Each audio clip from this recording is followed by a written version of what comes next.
Hello and welcome to the Restricted Area Podcast, where we break down the week in NBA and WNBA action. As a reminder, you can hear this podcast a day before it can be seen on YouTube by checking out Amazon, Spotify, and Apple Podcasts. I'm your host, Alex Perez, joined by producer Colton Smith. How we doing? Doing pretty good. I won't go into details, but I did just tell you before the show I had quite the weekend behind me. Worked an overnight shift and had other things go on, but yeah, it's been a great week of basketball. Some great storylines, some game sevens in the world of basketball. So it's really fun. I'm excited to talk about it. And we got WNBA coming up here. We got some predictions to talk about today, so I'm pumped to get into that. Yeah, since we're about to get into basketball, I'll talk about non-basketball stuff real quick. The Derby was amazing. If anybody saw it, two brothers finishing first and second. That's insane. That's really cool.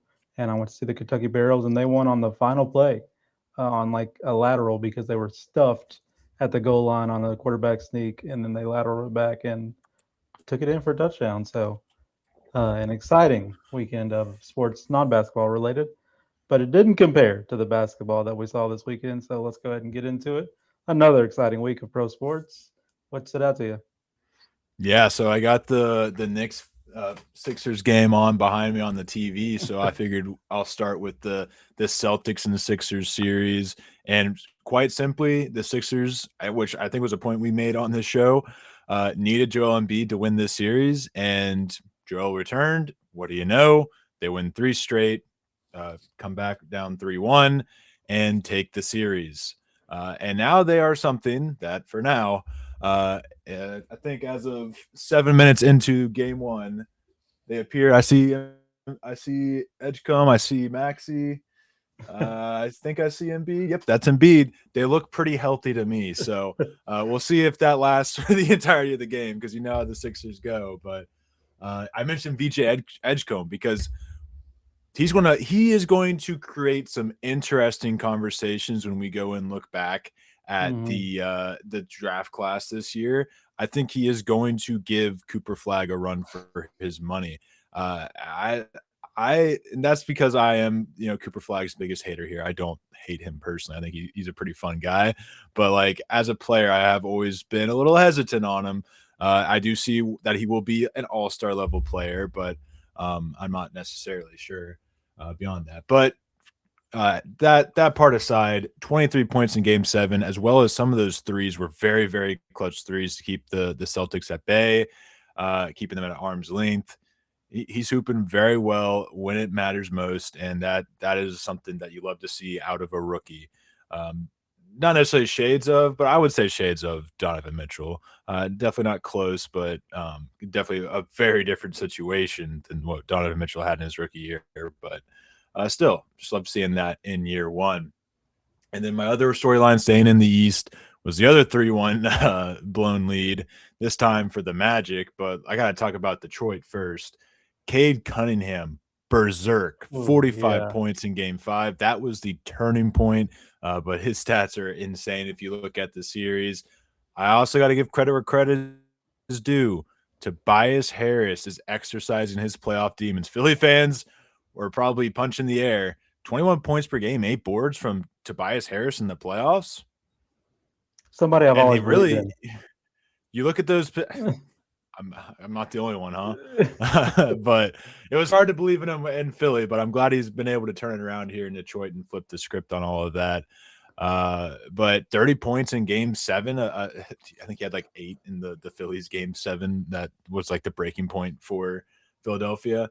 Um, yeah, I will say the rest of the team needs to step up because Tobias Harris is really the only one out there doing really much of anything. The rest of the team's been putting up tour dates. So Mhm.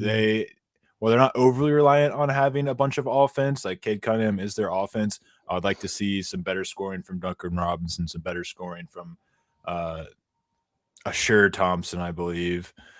Which he did have some good moments throughout the series. I'm not trying to say it's all doom and gloom for the bench, but I do think that's the main reason they went down 3-1. And they just got lucky. Cade Cunningham flipped a switch. Like he was doing Mhm. great in those first 4 games, but he just flipped the switch. Like, nah, we're taking this series. So, yeah, got to give credit where credit's due there. And I still got to give credit to the Magic because while yes, they did blow a 3-1 lead, There is context to it. Franz Wagner was out for those 3 games. Had he been in those 3 games, I don't really have a doubt that they would have been able to take at least one of them. Right. That he is a very large portion of this team, and a main reason why they were an 8 seed is because he was gone for a large portion of the season. If he's there throughout, he's the one they need. Paolo is obviously huge. He dropped 38 in game 7. He averaged 26, 9, 26, 9, and 6 on decent efficiency. I won't say it's glowing efficiency, but for Paolo and knowing, how the style of play he's been put into, I'd say it's pretty impressive efficiency. I don't know. Impressive is maybe too far, but regardless, I feel like everyone on the team did their part, had their games. Jamal Cain, how about that? Yeah. Jalen Suggs had his moments. Maybe he could have stepped up a little bit more. Maybe everyone could have done a little bit more, except for Paolo. But at the end of the day, I don't really have anybody that I'm, pointing out as I think Bane did fine. Could he have done better? Sure. But at the end of the day, you're going up against a Detroit team, a very tough Detroit team that I think can win the championship. And there is some correlation here between that Detroit team that won the championship in 2003. They actually were down 3-1 to the Magic in round 1 and won the exact same games. It was the exact same lineup I saw on the graphic. So I think it was Orlando took game 1, Detroit took game 2, Orlando took the next 2, and then Detroit took the series home.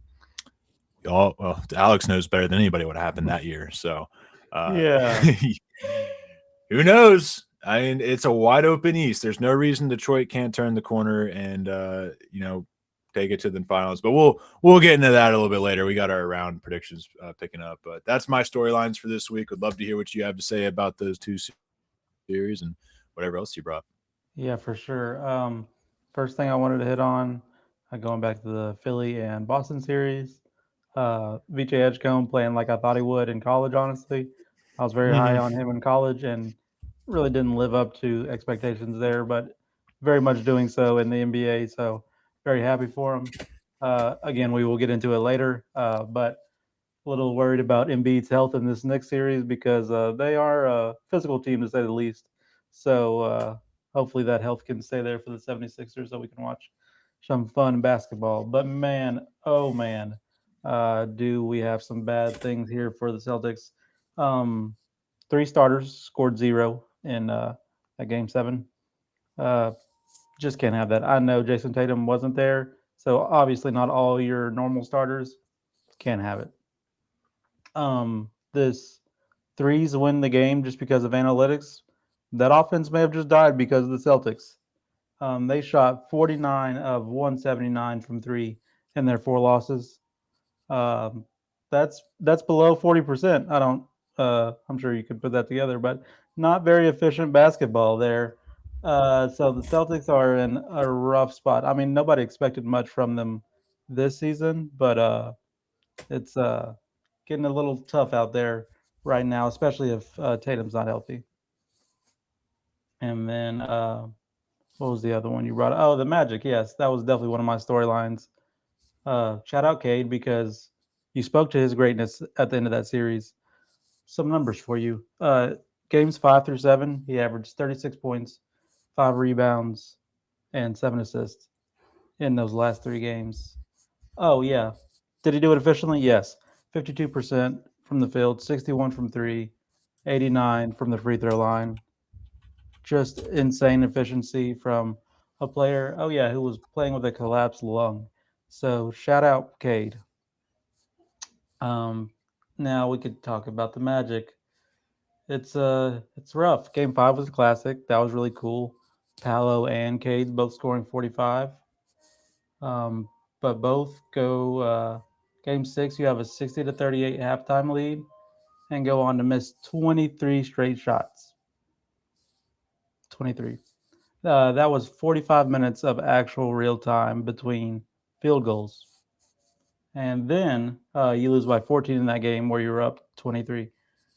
And then game 7, you're never in it. You lose by 22, down by 25 at a point. And they went a stretch from 4:16 in the third quarter of game 6 to 5:46 in the first quarter of game 7, where the only person to make a field goal was Paolo. Don't know what else you could say besides that's incredibly poor offense and just hoping again Paolo is LeBron, which boy did he play close to it honestly in this series, but just not enough, especially with Franz out. Um, to even further that last point that I made, there were only two non-Banchero field goals from 11-11 in that third quarter of Game 6 to the 5:46 in the first quarter of Game 7. That's really, really bad. Now, honestly, that's just sometimes you miss shots. Honestly, that is also an incrimination of Jamal Mosley, who was subsequently let go. But yeah, some of that's coaching, but some of that's really bad offense. My question for you, I guess maybe you didn't think it was too bad since Franz was out and you kind of have that excuse. But I'm looking at this and I'm asking, how do you not blow up the team, honestly, if you're having outputs like this 3 straight seasons? I I don't know. I think you see the flash in the pan that was those 3 wins they had to go up 3-1, and you're like, if this team can just stay healthy, I think they could really do it. To be fair, the Pistons are a very different matchup that did play into the Magic's hands a bit. So I don't know if you can expect them to come around the corner next year and make a run, not having to face the number 1 seed in round one. But um, I don't know. I just it's such a weird position because they have a lot of young talent all on the same timeline, like Franz, Paolo, Desmond Bain, Jamal Suggs, Jalen Suggs. Good lord, Jamal Kane should be mentioned in that conversation, though. I'm not sure. Yeah, he's definitely like in his mid-20s. So I feel like you have a lot of young players, good young talent on the same timeline. I'm not sure I would blow it up, but I think we gotta find some more offense. Desmond Bain obviously wasn't the answer in that portion of the series that you talked about. So it's back to the drawing board and maybe try to get a sec. If they can just get like they needed, they didn't need Tobias Harris specifically, but they needed a Tobias Harris to put up that 21 points per game consistently throughout the series behind Paolo's great Exactly. points. Yeah. They had that with Franz throughout the beginning of the series, and they lost that with Franz when he wasn't there for the last 3 games. So I think if they have Franz, we're having a completely different conversation now. Jamal Right. Mosley's still your head coach, and they're in the second round. I really do. And especially when you look at that stretch, you mean to tell me Franz isn't at least contributing to getting a That's bucket? true. Like if not by making it, but by spacing the floor and taking some defensive attention away.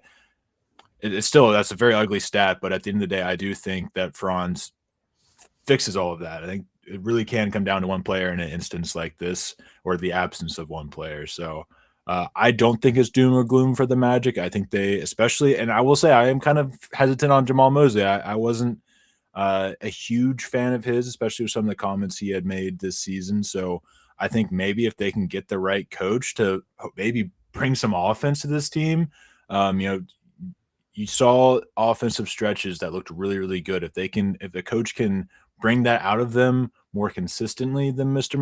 I almost said Mr. Mosby, Mr. Mosley, then I think this team could really be something, especially in the East, as we talk about all the time, is weak, and I don't really see it getting stronger anytime soon. Of course, it will be stronger next year because the Pacers will be back. Of course. Of But course. there's always room, below the top. Yeah, it's wide open. I might be My question may be a little biased towards the their history in recent years more than it is this year, but it's just tough to watch. We're having this conversation every offseason, it seems, where the Magic need more offense and they just haven't been able to find it. Maybe it's an organizational thing, maybe it's a coach thing, maybe they just need to move some pieces.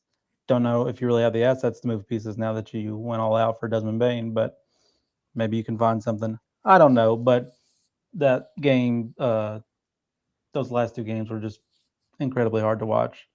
I can't imagine if you're a Magic fan. I know a But Magic fan. more bad offense, I wanted to talk about the Rockets. The Lakers won the series 4-2. Nothing really stood out, honestly, for them besides Marcus Smart playing out of his mind and Luke Kennard kind of coming down to earth after that incredible game one. What stood out is the Rockets' offense. They were held to under 104 of those 6 games. I spoke to the bench woes last time. No player had more than 7 in game 5, and no bench player had more than 3 in game 6. Um, Outscored by Bronny. yeah, that too. Um, include and those scoring woes overall included 78 in an elimination game in the Whew. year 2026, not Wow. 2000, when LeBron was still getting it done. But anyways, so this is really just the question I wanted to bring up to you. Are we hitting the panic button here, or is this more just like playoff defense kind of constituting those point totals? You see, as far as the panic button goes for me, I kind of hesitate to push it simply based off the fact that this is kind of what I expected out of this team, and they never did anything throughout the season or the playoffs for me to think any different. So it's kind of, I don't think this team, if there's a team, actually, yes, I would say I would hit the panic button, because if there is a team that I don't think can win a championship with the current roster constructed, eh, even against the Magic, I think it's the Rockets. Kevin Durant, who knows how long he wants to stick around in terms of in Houston or in the NBA. And then once he's gone, good Lord, what is this team going to look like? Yeah. Struggling. Has Kevin Durant ever been on a team that struggled offensively in his career?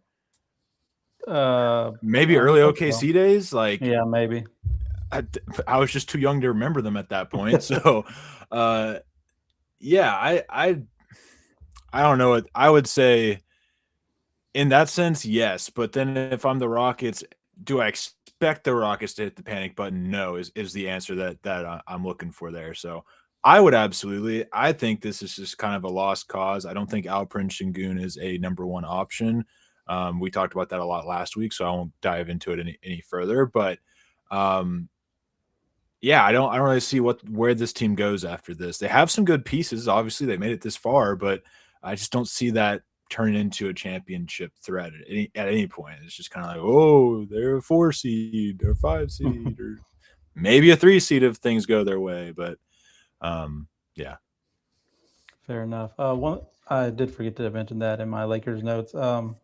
Rui is now first in 3-point percentage in playoff history, so he is back to the great play he produced in our Western Conference Finals run, where we were beat by the Nuggets, who I also wanted to quickly hit on. Uh, they may be doom or gloom right now. The thing that most concerned me was saw Mr. Brown had 22 total points in the last 4 games. He is set to be paid 5 years, 125 million, starting next year. So I guess quickly, if you wanted to answer, are you concerned about the Nuggets, or is this just another thing they can get over? I'm pretty concerned about the Nuggets. I'm not too confident in the coaching there, and I think some of this it kind of feels like they've just kind of gone the Bucks Giannis way. Are they Mm-hmm. still a lot better than the Bucks Giannis? Yes, but it does kind of feel like they bought into their core, and it really seemed like they get another championship at some point, and the window's just only closing, and they're not really making that push that they need to make if they're going to win a championship. I'm not pressing the alarm. But I would shop options for Jamal Murray. I would maybe try to look to get somebody else next to Jokic. But at the end of the day, I think they're kind of stuck with what they got here for a couple of years. And at the end of the day, there could be a resurgent year and they win a championship, and nobody would be, none the wiser. But uh, yeah, I would definitely say the Nuggets or the Nuggets. We'll see. My problem is, I think, well, first off, Jaden McDaniels called him out, and I think they let that get to them way too much. But Hmm. coaching, I think, is a big deal here, and there's a disconnect. It certainly seems. Unfortunately for the Nuggets, I don't think they go the way of the Bucks and fire a coach that actually needs fired. So Hmm.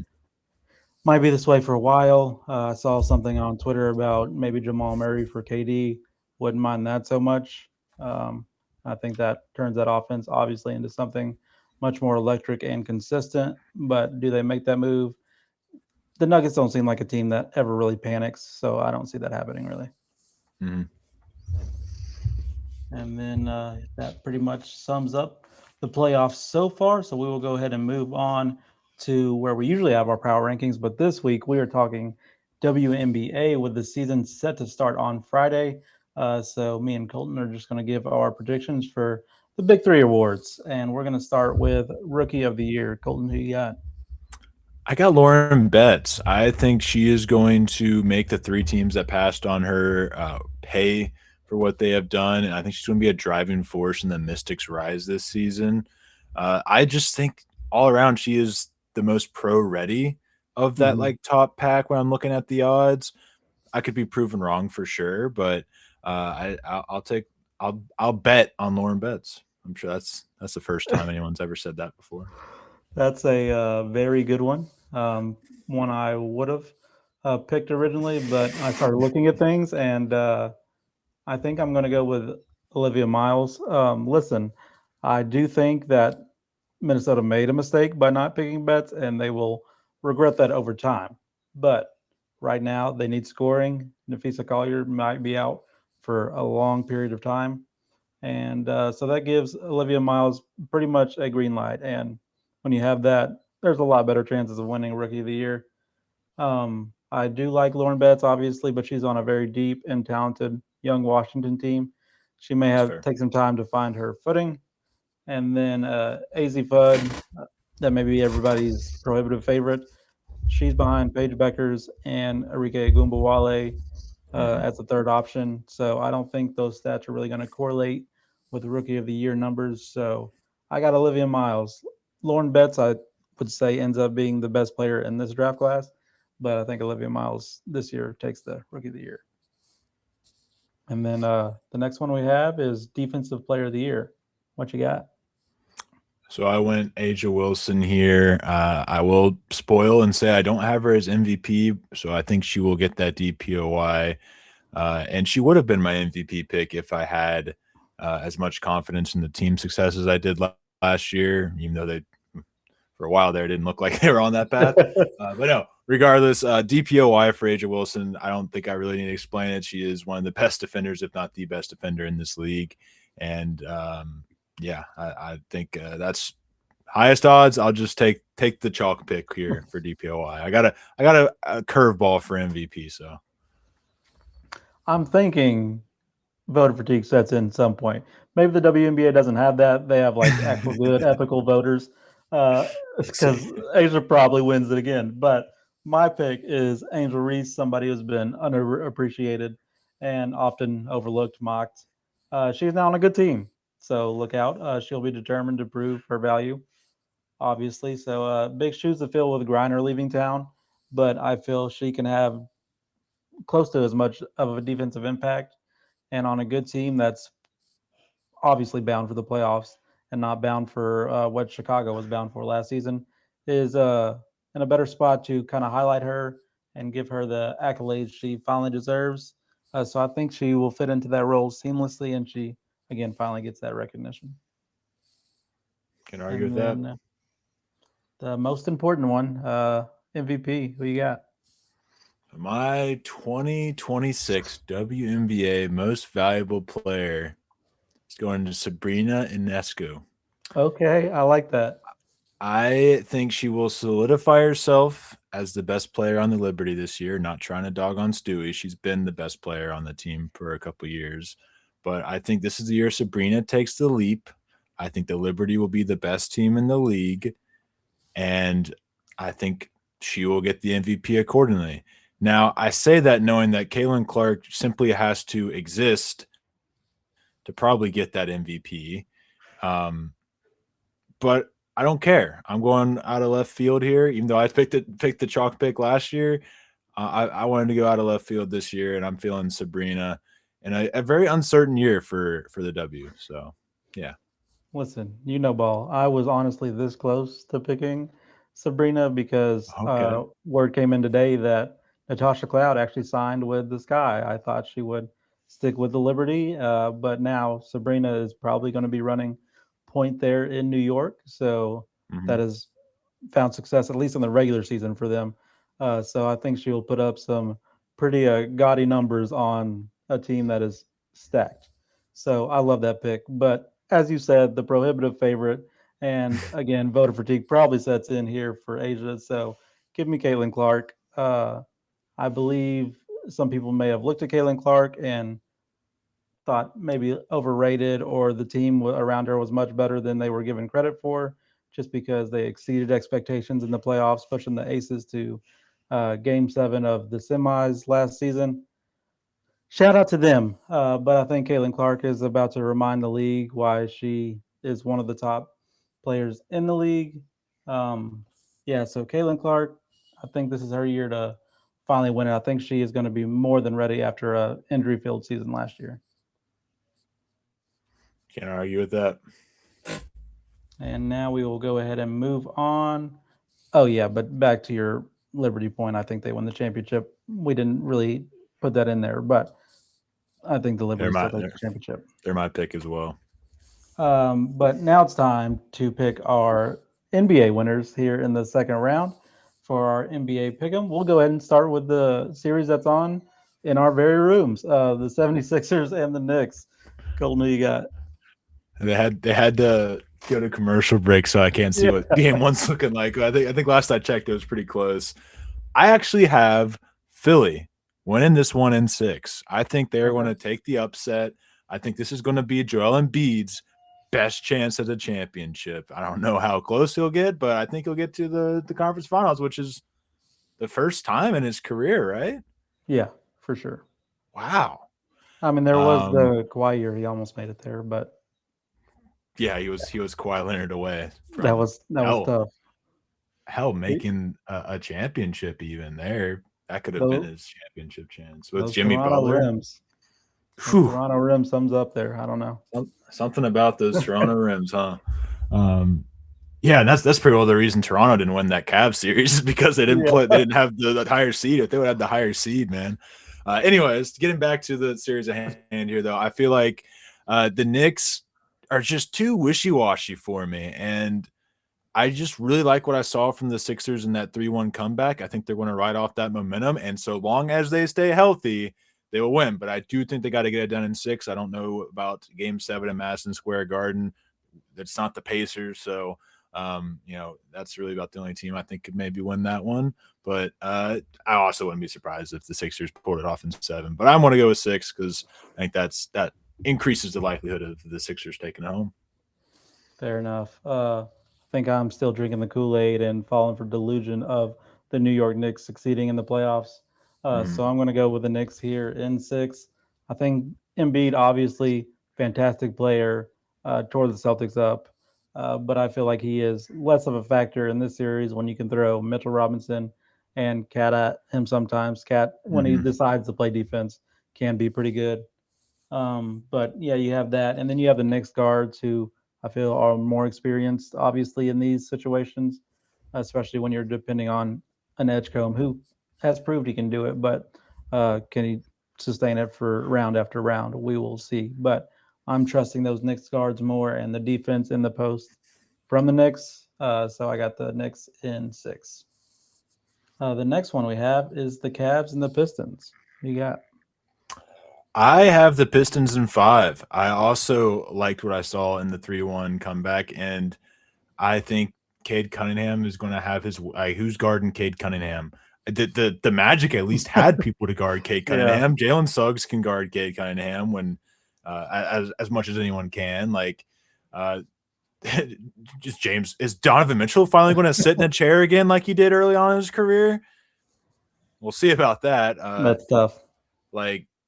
I really don't think anybody's going to guard Cade Cunningham in this series, and I think that's going to be a major difference. And I just think also the defensive intensity that the Pistons play with is just miles above what the Cavs play. And I think Detroit had their oh shit moment, and I think they're going to wake up and cruise past the Cavs in 5. I like the Cavs' offensive firepower, so I have them getting a couple games, but I do have Detroit winning this series. Do I think Jalen Duren plays any better with Mobley and Jared Allen staring at him? No, but I think the other players do. around him. Cade obviously going to be sensational again, like you said, Donovan Mitchell or James Harden. Come on, that's barbecue chicken. That is going to be a fun series to watch. I cannot wait to see those averages in this series for sure.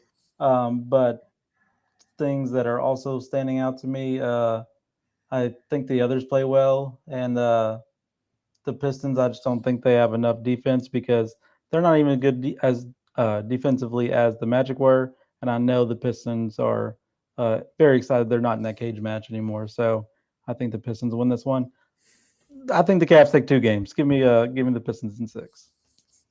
And then the next one, the Spurs and the Timberwolves, maybe the best series of the second round. Thank you for saving the one for last for sure. Yeah, you know.